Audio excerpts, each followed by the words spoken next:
Over the past few years, I've helped 4 people get into Wharton at UPenn, 3 other students, and myself. And I want to share what I've learned from that experience with you guys. So what's up, guys? I'm Mo with the Fro, back with another video. For those of you that are new to the channel, I do private college advising at mustafadoesstuff@gmail.com. You can email me. And through my college advising, I've had the opportunity to thankfully work with a number of great students and help them get into great colleges like Wharton or M&T at Penn, which is like basically Wharton plus engineering in a like more selective program at Penn, and other things like even medical residency or just scholarships like the Koch scholarship. But you guys are here for Wharton, so let's get right into the sauce. And I just want to start with the story of how I and these students got in and share some of the commonalities between them and what I've learned. So I've essentially helped 2 international students and 2 American students get into Wharton. And first I had to get into Wharton, so I got into Wharton in 2020, December 16th, early decision. And I actually applied to M&T with the program I was talking about earlier, and I applied second to Wharton as my ED2, so I wasn't admitted to M&T initially, and then I got into Wharton, and then I was able to transfer to M&T after my first year. And through that process, I feel that I've learned a lot about applications and how to get into colleges. And during my first year, I had a student from Saudi Arabia message me, saw that I went to Wharton, and was friends with one of my other Saudi friends. And then I helped him, and then he was admitted to Wharton. And then after that, I started doing more formal admissions, and I was able to help 2 other students over the past 2 years get into Wharton, actually get into M&T more specifically, which is the more selective program that's like engineering plus Wharton, but you have to be admitted to both schools to get in, which means they were admitted to Wharton. And through all these students, there is some commonality. And really, it's just a commonality of the college admissions process, but Wharton does have some unique aspects to it. So the commonalities you notice among these students is that they all are starting their own thing. And I really don't know how else to say it. Like, this is the most guaranteed way for you to get into a top college.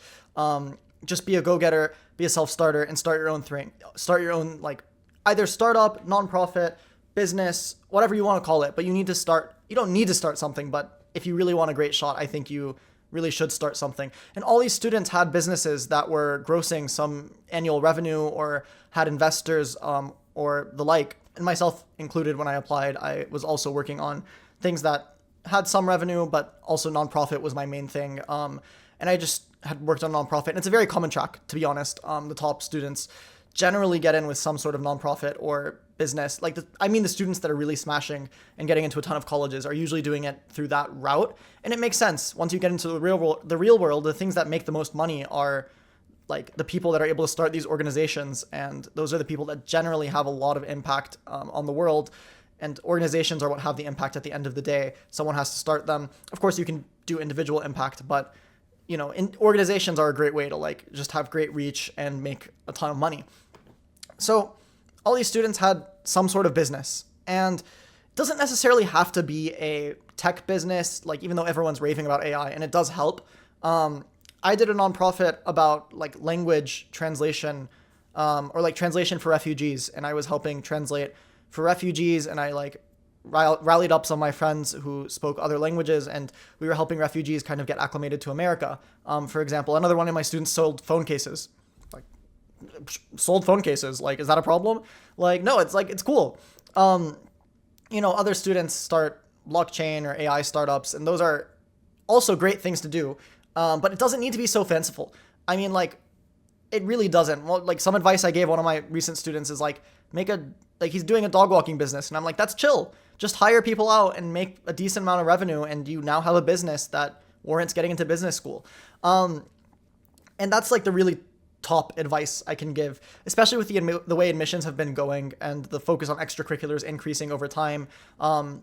We were in a period, and we're coming off of it now, but we were in a period where grades were less important than before, because SATs were test optional.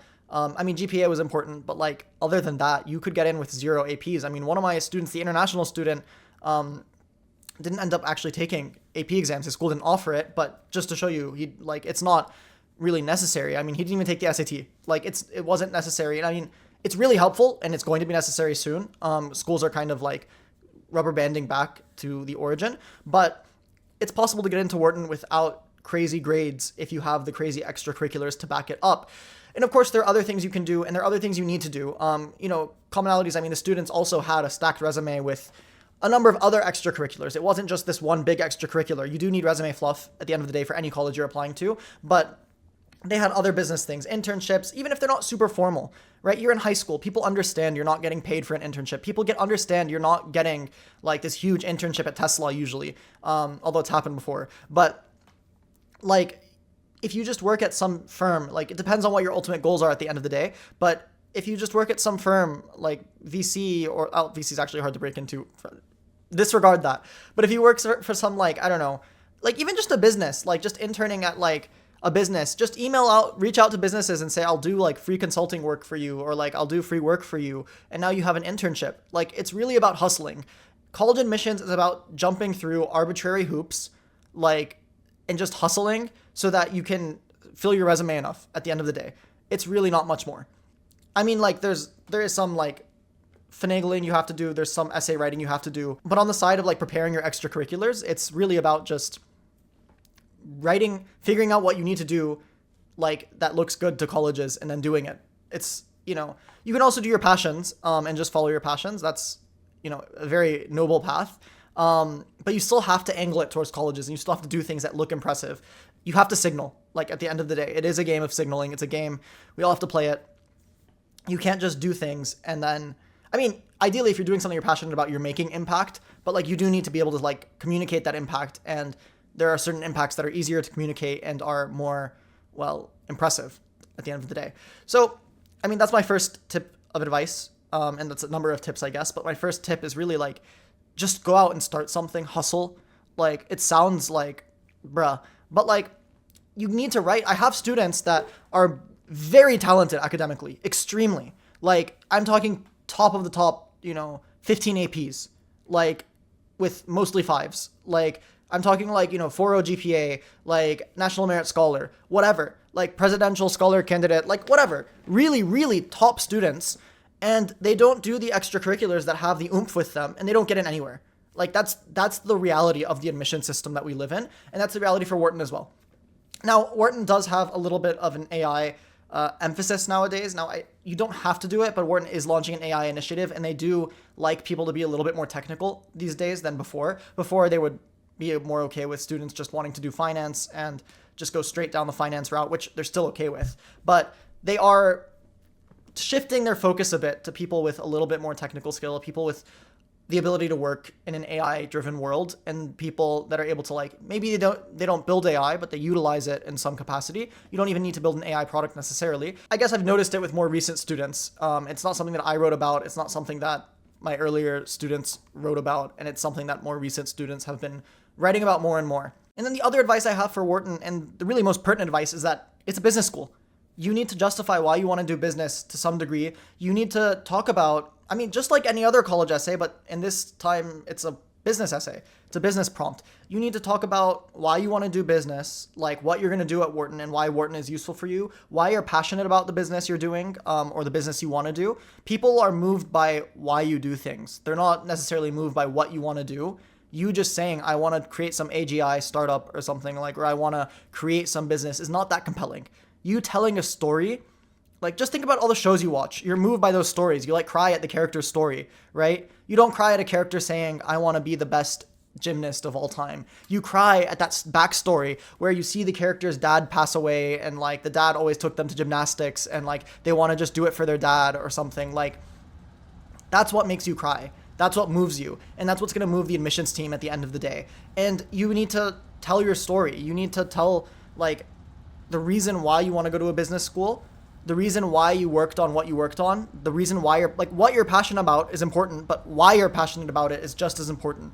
And I really think that students overlook this and just like to talk about their achievements and talk about what they did and miss the whole motivation behind it, which really moves people more than what you actually did. And with that, I think that there's some, other things to say about Wharton in particular. You have to remember that Wharton in particular is a heavy finance school. At the end of the day, the majority of people are still ending up in finance. It's less than before. There are some people doing a little bit more creative, like not creative, but like I would say like self like motivated paths, or like taking their own path, if you will. But like, Wharton has predominantly been consulting and finance.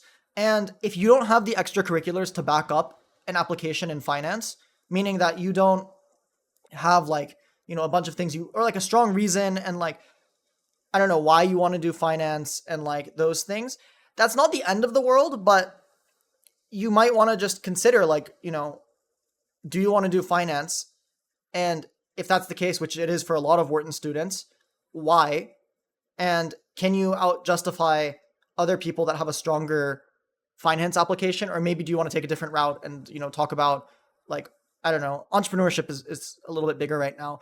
I mean, I think you should be true to yourself at the end of the day if you really want to do finance, even if you don't have the craziest extracurriculars. I didn't have the craziest finance extracurriculars. And I put finance as my major. I actually hate finance. And I completely flipped. I mean, I didn't write it, like you have to choose your major after 2 years at Wharton, but like I actually hate finance. And I am sick of all the people around me doing finance. And I still wrote finance and I wrote about stock trading and investing. And I wasn't particularly good at it. And I wrote about it some. Like, I mean, it wasn't the focus of my essay. I did talk about tech and entrepreneurship. But like, you don't need the craziest extracurriculars, but you have to remember that this is the cookie cutter application. And if you aren't the cookie cutter, if you're not super strong finance down the line or like super strong ECs that could justify going into finance, then, you might want to take a different angle and different approach because it's hackneyed. Like it's something people talk about a lot. And tech or like, you can talk about the finance, but having the flavor of something else is really what I think is really stronger at this point in time with the way admissions have been going. Cookie cutters are not as popular as they were. I mean, they're still popular. Like people still get in like using the cookie cutter application fairly normally, but they do like to see some uniqueness that I think has increased in the past 20 years. I think in the early 2000s, they were more cookie cutter than now. And I just want to add one note about uniqueness. I think that really being you and being true to yourself is the best thing you can do for your college admissions journey. I think that you have a unique story that you can tell that no one else can tell. And reading other people's essays and trying to emulate what they've done is, I don't think, the most effective method. You just end up writing their essay and write something that 100 other students have written. And how do you differentiate yourself? Like, what if I'm reading 100 essays that all look the same with the same topics for the most part, the same extracurriculars for the most part, like, DECA, whatever clubs? Like, it's just not it. Like, it's just, I can't tell, and I'm not going to pick you necessarily. You might have if I'm going to pick out 5 students out of 100, you might have a 5% chance. If you have good grades, maybe 15%, because honestly, like a lot of students that apply don't have good grades, which messes with admissions rates. But like, why would you take that chance? You should be unique. And all the students I've worked with, none of them have worked in like DECA or like, I don't think any of them worked in any of these like standard clubs. They all did their own thing. And that's just the most guaranteed way to get into any college. DECA and these clubs are all very common on applications. They're fine for resume fodder.